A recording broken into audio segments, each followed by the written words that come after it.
Хагянг. Ой юу болж байна албаа. Болохгүй шүү.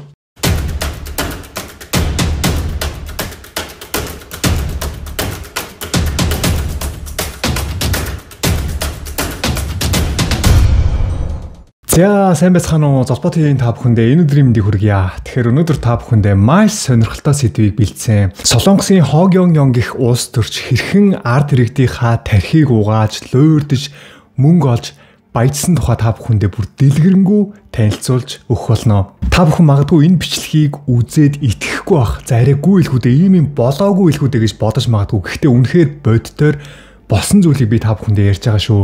Энэ хүн үнэхээр ард иргэдийнхаа тархийг ингэж угааж чадсан. Та бүхэн бичлэгээ дуустал нь үзэх юм бол энэ хүмүүс ингэж тархиа угаалгацсан юм биш тэгээд ойлгох болно. За тэгвэл бүгдээрээ шууд мэдээ рүү орцгоё. Хүмүүсийн тархийг угааж бэлгийн дарамтанд оруулж өөрийн зохиосон шидтэй сүнслэг бүтээгдэхүүн гэж нэрлэгдэх бүтээгдэхүүнийг өндөр үнээр борлуулсан улсын хувьсгалын намын дарга Хогёнён шүүхэд шилжүүлэгджээ.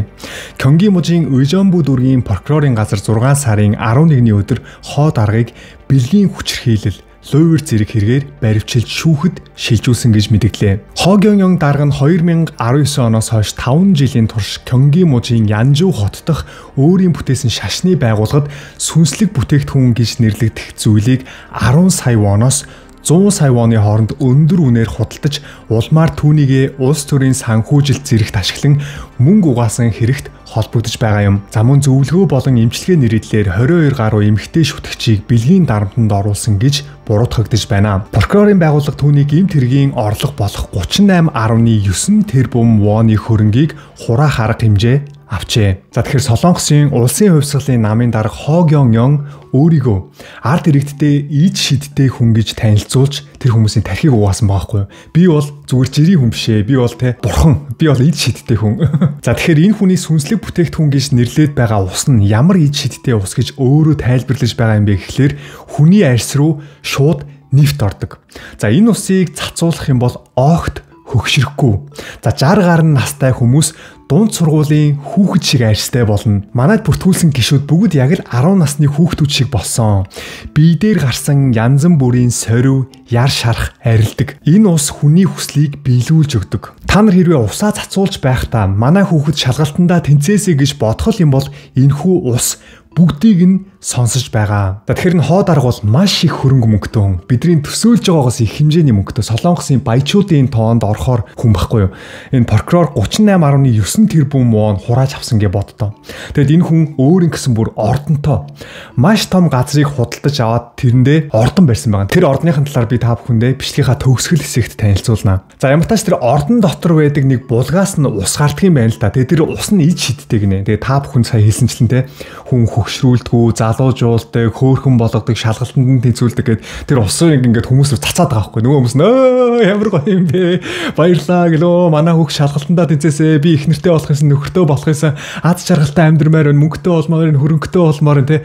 Юу хүссэн юм аа? Тэр усыг цацуулж байхдаа бодхол юм болвол тэр хүслүүд нь биелдэг. Бас тэр уснаас уухта тэр хүслүүдэд тархиндаа шингээгээд бодхол юм бол тэр бүх хүсэл нь биелдэг гэд итгүүлсэн байгаа байхгүй юу? Итгүүлсэн гэхүү тэр хүмүүс нь итгэцэн гэхүү. За тэгээ гişүүдээ нэг нэгээр нь дуудаж гаргаж ирж байгаад нөгөө усаа нүүрлүүн цацаж байгаа. Нөгөө цацуулж байгаа хүмүүс нь дахиад цацаад өгөөч гэж гуйна. Гадаа бүгдийг нь жагсааж зогсоож байгаад өмнө өвдөг сүгдүүлж байгаад нүүрлүүн цацангаа хилж байгаа үг нь юу гэж? Баян болоорой, мөнгөтэй болоорой, сайн хань ижилтэй болоорой, хүүхэд чинь сайн сургуульд орноо, хүүхэдтэй болоорой гих мэтчлэн хүмүүсийн сэтгэлийн гүнд шийдэж чадахгүй яваа асуудлыг дурдж усаа цацаж байгаа. За та бүхэн энэ үгийг толгойдоо маш сайн тогтоогоод аваарай. Хүмүүсийн сэтгэлийн гүнд шийдэж чадахгүй яваа асуудлуудыг дурдж усаа цацаж байгаа гэж байгаа байхгүй. Тэгэхээр бид нар ямарваа нэгэн шашин шүтлэг ямарваа нэгэн хүнд яагаад тархиа угаалгадаг вэ гэхлээр бидний шийдэж чадахгүй байгаа асуудал дээр дөрүүлж яваа тэр хүмүүс бидний тархийг угааж зүрх сэтгэлийг татаж авч тэр өөрсдийнхөө зохиосон бүтээсэн гаж тэм шашны урсгалдаа оруулж чаддаг байгаа. За тэгэд н ордон дотроос нь гойж байгаа энэ карантны усаа хэдэн төгрөгөөр зардаг гэж 10 литрийг нь 25,000 вон буюу 66,000 төгрөгөөр зардаг гэж боддоо. Зүгээр карантнаас гойж байгаа усыг 10 литрийг нь 66,000 төгрөгөөр зарчдаг байх нь шүү дээ. Тэгэхээр энэ хүн одоо ингэж баяжихгүй гэдэг яах вэ те. За энэ бол юу ч биш. Энэ хүн зөвхөн ус зардаг байсан гэж бодож байна уу? Үгүй. Усаа зархаас өмнө юу зардаг байсан гэж? Кёнги мужийн Янжу хот дахь нэгэн дэн буудалд 23-ны өглөө 10 цаг орчимд аав минь нас барсан байна. Тэр сүү уусантай холбоотой гэсэн утгатай дуудлага цагдаад иржээ. Цагдаа нар очих үед 80 настай эрэгтэй гэх хүний цогцос олдсон бөгөөд өрөөнөөс нь хадгалсан хугацаанд дууссан сүү олдсон. Сүүний савн дээр Хогёнгёнгны хөрөг бүхийн наалт зураг байжээ. За энэхүү сүүн жирийн сүүн дээр зөвхөн хоо даргын зургийг нааж эсвэл нэрийг нь бичихэд л муудахгүй бүр арьсанд түрхэхэд ч ирүүлждэг гэж сурталчилсан байна. Пүллүү юу буюу үхшгүй сүү гэж нэрлэгддэг сүү байжээ. За тэгэхээр энэ хоо дарга усаа зархаас өмнө үхшгүй сүү гэдэг нэртэй сүү зардаг байсан байгаа байхгүй юу? Тэр сүүг нь өөрөө үйлдвэрлэж гаргадаг. Зүгээр янз бүрийн солонгосын брэндүүдийн сүүнүүдийг худалдаж авч байгаа тэр сүүнүүдээр нь өөрийнхөө зургийг наах юм уу? Эсвэл өөрийнх нь Хогёнгёнг гэдэг нэрийг нь бичих юм бол тэр сүү муудахгүй. Тэгээ тэр сүүг нь уух юм бол хүн залуужин, арьс нь гоёолно, тэгээ одоо нөгөө хүслүүд нь биелнэ гэд миний өмнө дурдсан тэр бүх юмнууд нь болно гэд тархийг нь угаацсан байгаа байхгүй юу. Тэгэд энэ сүүг бүр маш олон сар хадгалсан, муудсан ч гэсэн тэр итгэгчд нь итгээд уугаад байдаг. Муудсан сүү уугаад байдаг гэж боддоо. Тэгээ тэр муудсан сүүг нь уусаар агаад энэ 80 гаруй насны өвөө буудалд нас орсон байсан байхгүй юу. За нас барсан өндөр настай эрийн олдсон буудалч мөн хоо даргын тэнгэрийн ордонд хамаарагддаг бөгөөд тэдний шүтгэгчд тус газрыг ашигладаг болох нь тогтоогдсон. Тэгэхээр хоо дарга ямар их мөнгөтэй хүн байсан гэдэг нь мэдэгдэж байгааз өөрийнх нь тэр ордноос гадна эргэн тойрных нь тэр бүх дэм, буудал, хотел, амралтын газруудыг хүртэл худалдаа тавцсан байсан гэж байгаа байхгүй юу. Тэгээ тэнцэнэ хүмүүсийг ингээ те дуудаж авчраал энэ янз бүрийн ус, мууц сүүгээ өгөөл мөнгө олоо сууж идэг. За нас барсан хүний эхнэр нь цагдаад мэдүүлэг өгөхдөө нөхөр нь үхшгүй сүү уусан гэж мэдүүлсэн боловч MBN-ийн сэтгүүлчдтэй уулзахдаа эхнэр нь мэдүүлгээ өөрчилж нөхөр маань үхшгүй сүү уугаагүй гэж мэдэгджээ. Тэгэхээр энэ эхнэрийг нь хүртэл хоо дарга мөнгөөр худалдаа тавцсан байхгүй. Эхлээд өөрөө цагдаад мэдүүлэг өгөхдөө манай нөхөр энэ муудсан сүү уугаадаг байсан гэж хэлэнгуутаа сурвалжлагч нар яваад очсон чинь үгээ өөрчилсөн. Үгүй манай нөхөр тэр сүү ууснаас болоогүй, үхээгүй гэхээр тэ энэ мөнгө гэдэг ийм ухаа хүчтэй байхгүй. За харин цагдаа нар үндэсний шинжилгээний хүрээлэнд задлан шинжилгээ хийлгэх хүсэлт гаргаж хэргийн газар дээрээс хураан авсан сүүнд хор илэрч буй эсхийг тогтоохоор шинжилгээ хийж байна. За одоо та бүхэн энийг сонсох юм бол бүр гайхан заяа битгий цочирдороо. За энэхүү үхшгүй сүүг уудаг настай эхнэр нөхөр хоёрын гэрт нь очсон гэрээр нь дүүрэн үхшгүй сүү. Эдгээр сүүг гэртээ хадгалаад 6 сар болж байгаа гинэ. Өдөр болгон уудаг. Бас нүүрэндээ хүртэл төрхдөг гэж боддоо. Даралт нь үе өсдөг байсан нөхөр нь энэхүү сүүг уугаад зүгээр болсон гэж ярьж байгаа. Энэ хоёр хүн бүр хоо даргыг шүтчихсэн.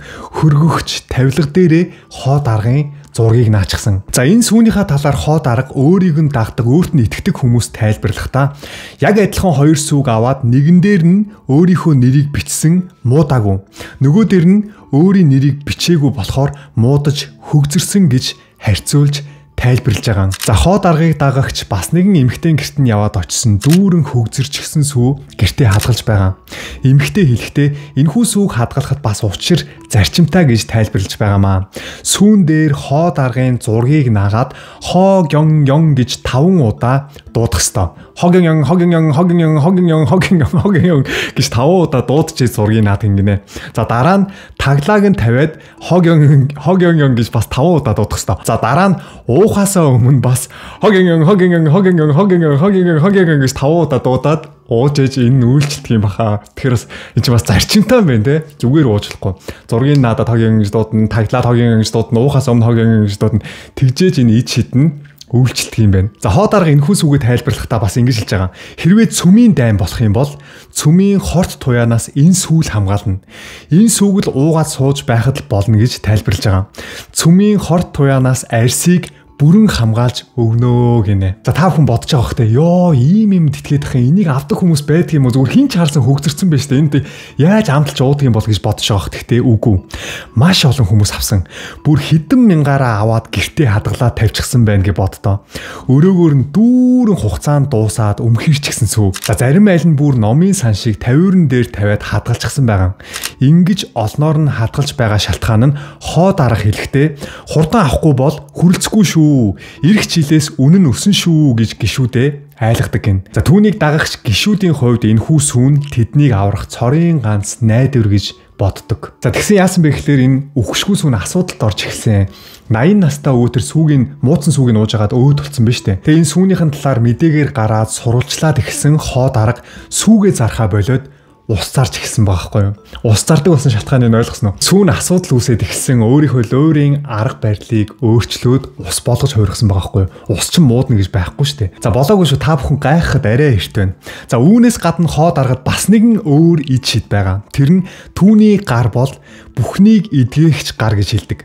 Хүний нүд, чих, бөөр, илэг, ходоод ямар ч эргэтэн нь өвдөж байсан хоо даргын гар хүрхэл юм бол бүх өвчин нь ангиж ирдэг. Аль хэсэг нь өвдөж байгаа юм гэж асуугаад тэр өвдөж байгаа газар нь гараараа хэд цогч аваад за болсон эдгчглээ гэдэл болчихдог. Энэхүү зан үйлдэлээ ашиглаад маш олон эмэгтэйчүүдэд бэлгийн дарамт үзүүлсэн гэдэг нь шүүхээр тогтоогдсон. Хамаагүй газар нь хөрч өөрийн дур хүслийг хангадаг. Хөөхөн эмэгтэй харах юм бол чи удахгүй хөхний хорт хавдар тусах юм байна. Эртнээс эмчил гэж хидээд хөхийг нь базаад авдаг. Зарим бүсгүүчүүдийн дотуур хувцс руу хүртэл гараа хийж байсан гэдэг нь олон гэрчийн мэдүүлгээр нотлогдсон. За зарим тохиолдолд бүр нөхрийнх нь нүдэн дээр нь биеийн эмзэг эрхтнүүд нь хурж байгаа төрөгч камерт бичигдсэн гэж боддоо.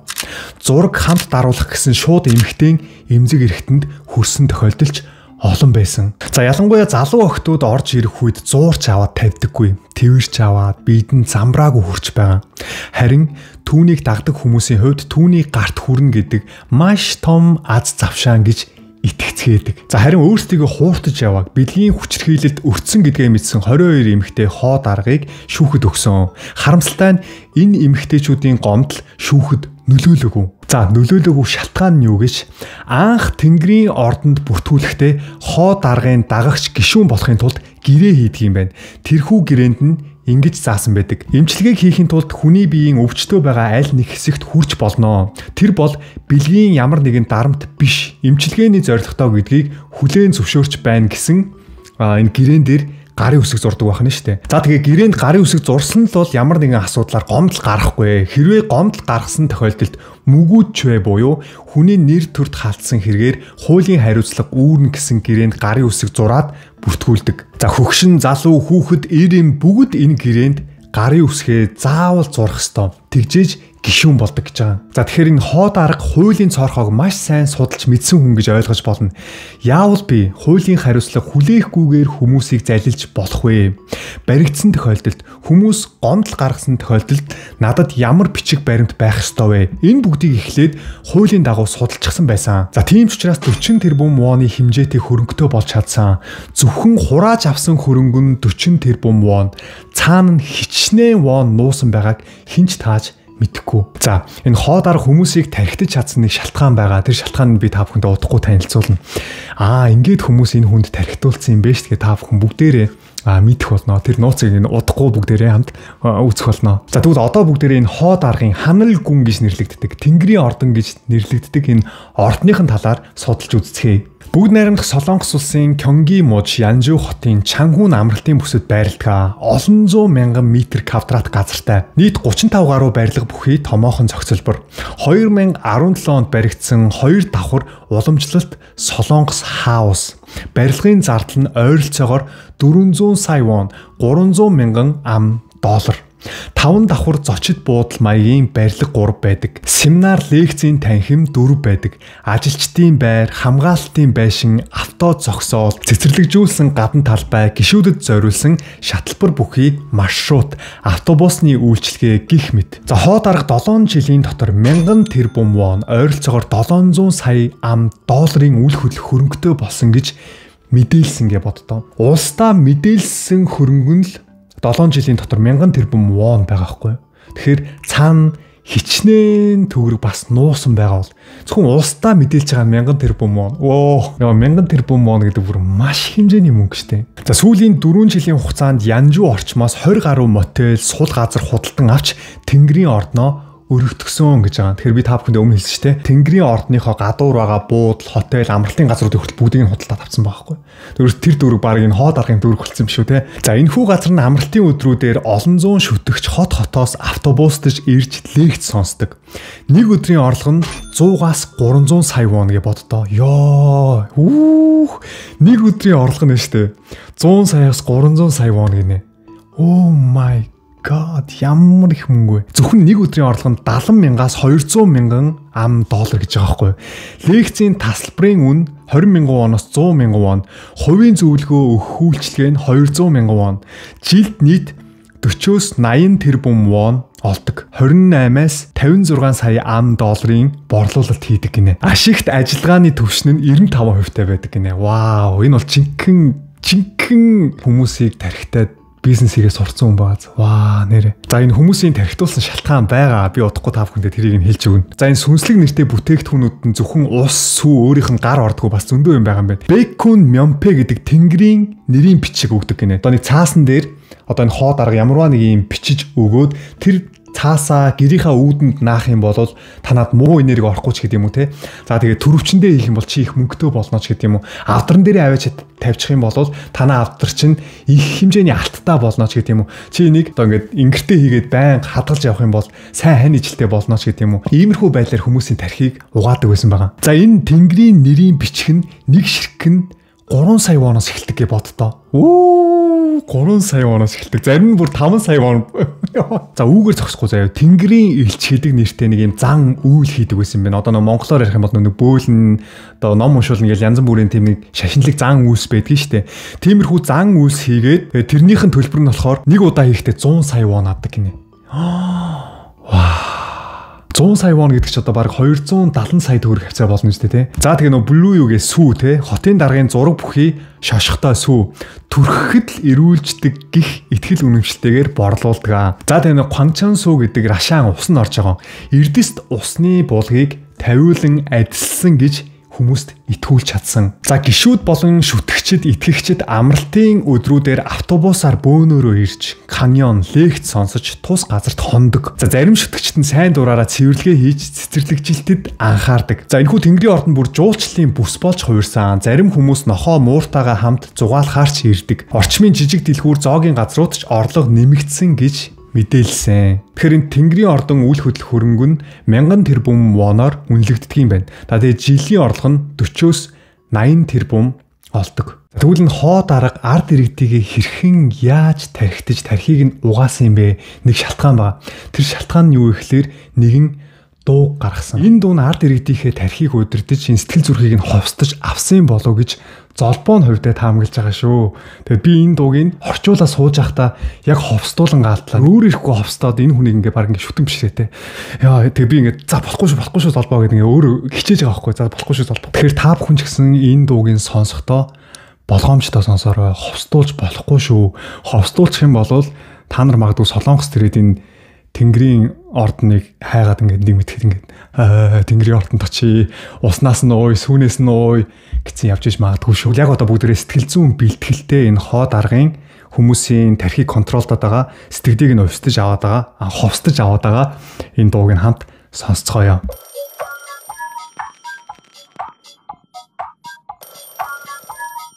여보세요?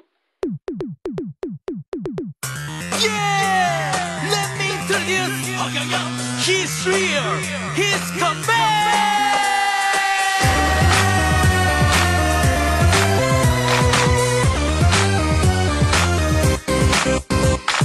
내 눈을 바라봐. 넌 행복해지고 내 눈을 바라봐. 넌 건강해지고 허경영을 불러봐. 넌 웃을 수 있고 허경영을 불러봐. 넌 시험 합격해 내 노래 불러봐. 넌 살도 빠지고 내 노래를 불러봐. 넌 키도 커지고 허경영을 불러봐. 넌 더 예뻐지고 허경영을 불러봐. 넌 잘생겨지고 아침 점심 저녁 내 이름을 3번만 부르면 자연스레 웃음이 나올 것이야. 망설이지 말고 Right now. Call me, touch me, with me. Everybody call me, touch me, with me. Everybody 난 너를 원해. 난 너의 전화를 원해. 바로 지금 두려워하지 말고 내 이름을 불러봐. Yeah.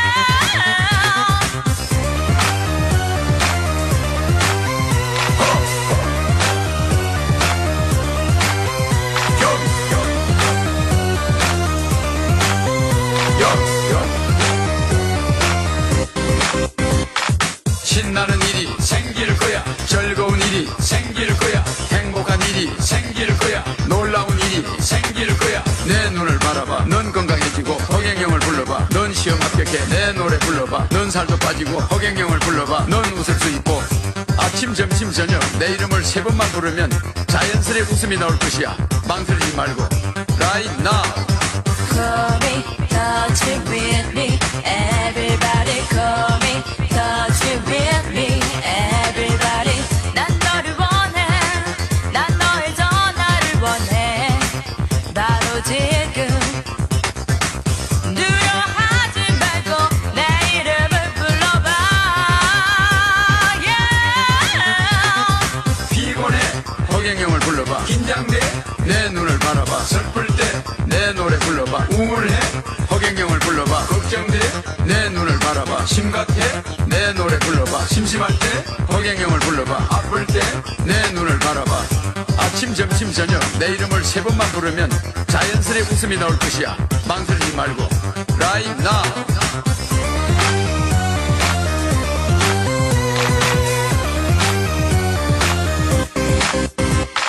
허경영, 허경영, 어이 울려, 어이 юу болж байна бол болохгүй шүү. Гар болохгүй. 허경영 минь толгоноос гараар 허경영. Яа, залбаа нь яг ховстуулан гаалдлаа. Та бүхэн гайгүй юу? Тэгээ зарим нэг нь арай ховстуулсан юм биш үстэй. Ховстуулсан бол хурдан тэгээ нүүр мөрөө алгадаад тэгээ ус цасанд орт юм одоо яа тий. Ямар нэгэн байдлаар нь ховсноос нь гараарэ. За, улсын хувьцаалын намын хүндэт дарга 허경영 одоогоор 20 ангид хоригдож байгаа ч адис борлуулалтаа үргэлжлүүлсээр байна. Тэрээр улс төрийн хөрөнгө босгох хууль зөрчсөн эмэгтэй шүтгэгчдэд бэлгийн дарамт үзүүлсэн гэх үндслээр хоригдон шалгагдаж байгаа билээ. За тэгвэл саяхан 5 дугаар сарын 16-нд шоронд байхдаа ч Тэнгэрийн ордны шүтгэгчдэд шоронгоос мессеж илгээсэн байна. Тэр мессежиндээ өөрийн эзэмшиж байсан адис өгөх эрх, Тэнгэрийн нэрийн бичиг өгөх эрх, сүнслэг төвшин оноох эрх, зэрэг бүхий бүх эрх мэдлүүдээ өөрийн ойрын хүн болох Пег гих хүн рүү шилжүүлсэн гэж мэдэгджээ. Тэгэхээр н хоо дарга одоо шоронд орсон байгаа штэ. Тэр Тэнгэрийн ордонд нь ирж байгаа өчнөө олон үйлчлүүлэгчд нь байгаа итгэгчдтэй бүртгүүлсэн гишүүд нь байгаа. Тэр хүмүүсээ алдахгүй тулд шоронгоос захиа бичсэн байгаа хгүй. Би өөрийнхөө тэр бүх эрх мэдэл тэр сүнснийхаа хүч тэр өөртөө байгаа бүх энергийг дараагийнхаа хүн рүү шилжүүлсэн. Одоо та нар тэр хүн дээр очиж үйлчлүүлээрэ гэд мессеж бичсэн байгаа хгүй. Тэгээ тэнд очиж байгаа үйлчлүүлэгчдэндээ итгэгчд гишүүд нь энэ хүний энэ бичсэн захианд нь итгэнэ гэж боддоо. Дараагийн үүрэг хариуцлагыг хүлээж авсан Пег гэх хүн нь хоо даргын удирддаг шүтгэгчдийн 7 хоногийн уулзалтуудын хөтлөгч байсан бөгөөд хоо дарга баривчлагдсны дараа Тэнгэрийн ордныг удирдах байгаа гэж мэдээлэлэгдэж байна. Хоо дарга өмнө нь шүтгэгчдэд адис өгөн Тэнгэрийн элчийн төвшөнд хүргэн гих мэт амлалтаар сая воноор нь хандив авдаг. Тэнгэрийн нэрийн бичиг зардаг байсан тэрээр надаас адис авахгүй л бол та нар сүнслэг хүчийг эдэлж чадахгүй гэж олонтоо ярьдаг байсан. Харин одоо тэр адис өгөх, сүнслэг эрх олгох бүх чадлаа Пег рүү дамжуулсан гэж зарлаж шин шүтгэгч илсүүлж адис авахтаа мөнгө төлсөөр байхыг шүтгэгчдэд уриалжээ. Шинжээчд хэлэхдээ хоо дарга хоригдсон ч гол орлого болох сүнслэг бараа бүтээгдэхүүн зарж борлуулах тогтолцоог зогсоохгүй байхаар төлөвлөж өөрийн эрхээ итгэлтэй хүн рүүгээ шилжүүлсэн гэж дүгнэж байгаа юм байна. За 허경영 луйрчны залилан бидэнд нэг зүйлийг сануулж байна. Хүн шүтэх нэрээр өөрийн эрүүл ухаанаа, эрх чөлөөгөө бүр бие мах бодойч алдаж болох аюул байгааг сэтгэл санаагаар эмзэг байгаа үед ид шид сүнслэг хүч Тэнгэрийн хаалга гэх нэрийн дор итгэл найдвараар чинь тоглодог хүмүүс бол зүгээр л сэтгэл зүйн залилан үйлдэгч шүү. Энэ сүү таныг залуу болгоно. Энэ ус таны хүслийг биелүүлнэ. Энэ хүн таны өвчнийг идгэн.